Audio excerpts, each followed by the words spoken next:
जय हिंद दोस्तों आपका ये डिक्टेशन जनसत्ता न्यूज़पेपर से दिया जा रहा है जो कि 90 शब्द प्रति मिनट की स्पीड का है। तो आप लोग इस डिक्टेशन को लिखिए और कमेंट करके हमें बताइए कि आपको ये डिक्टेशन कैसा लगा और आपकी कितनी मिस्टेक्स हुई है। अगर डिक्टेशन आपको अच्छा लगे तो वीडियो को लाइक कर दीजिएगा, अपने दोस्तों को शेयर कर दीजिएगा और अगर अभी तक आपने चैनल को सब्सक्राइब नहीं किया तो सब्सक्राइब कर लीजिए और बेल आइकन प्रेस कीजिए ताकि आप कोई भी डिक्टेशन मिस ना करें। Ready, start. प्रकृति के साथ जीवन बिताना और उसका संरक्षण भारत की संस्कृति में घुला रहा है, लेकिन वक्त के साथ बदलती दुनिया में भौतिकवाद और तकनीक पर आधारित जनजीवन का बड़ा असर पर्यावरण पर पड़ा है और अब यह वैश्विक चिंता का भी कारण बनता जा रहा है। यही वजह है कि न केवल भारत में बल्कि दुनिया भर में पर्यावरण को स्वच्छ बनाने या संरक्षण को लेकर आए दिन नई परियोजनाओं और कार्यक्रमों पर विमर्श चल रहा है, उस पर अमल भी हो रहा है। इसी क्रम में भारत में भी कई तरह की पहलकदमियां होती रही हैं।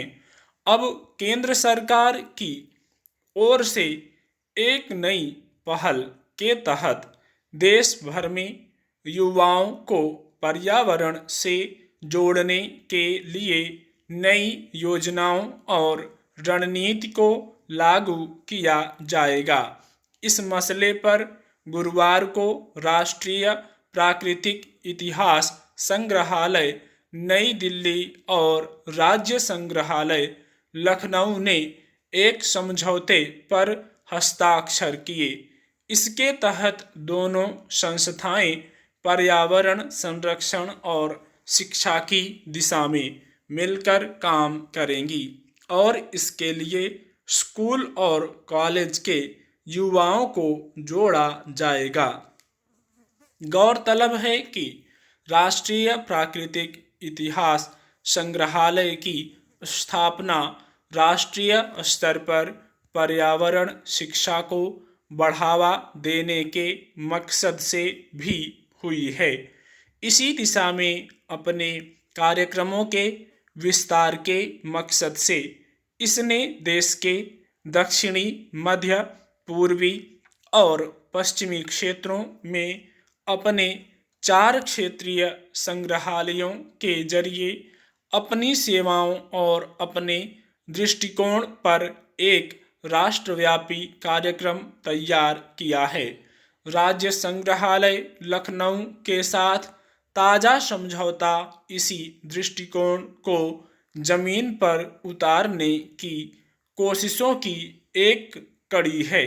दरअसल मौजूदा दौर में दुनिया भर में चल रही तकनीकी प्रगति के दौर में जैसे जैसे भौतिकता का विस्तार हो रहा है, आम जनजीवन में तकनीकी सुविधाओं का उपभोग सामान्य होता जा रहा है। लोग प्रकृति और उसके अनिवार्य तकाजों की ओर से उदासीन हो रहे हैं।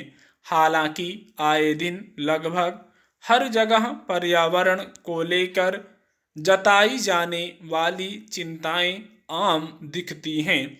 इस मसले पर अनेक संगठन काम कर रहे हैं, लेकिन इसी अनुपात में जागरूकता का प्रसार नहीं हो पा रहा है। अगर केवल प्लास्टिक के उपयोग के ही उदाहरण पर गौर किया जाए तो ज़्यादातर लोग जानते हैं कि इसके इस्तेमाल का नुकसान कितना घातक और दीर्घकालिक असर रखता है, लेकिन इससे बचना किसी को जरूरी नहीं लगता। यह स्थिति लगभग सभी मामलों में है। इसकी एक जड़ बचपन और किशोरावस्था से लेकर युवा होने के क्रम में आम चलन का सामना करना होता है।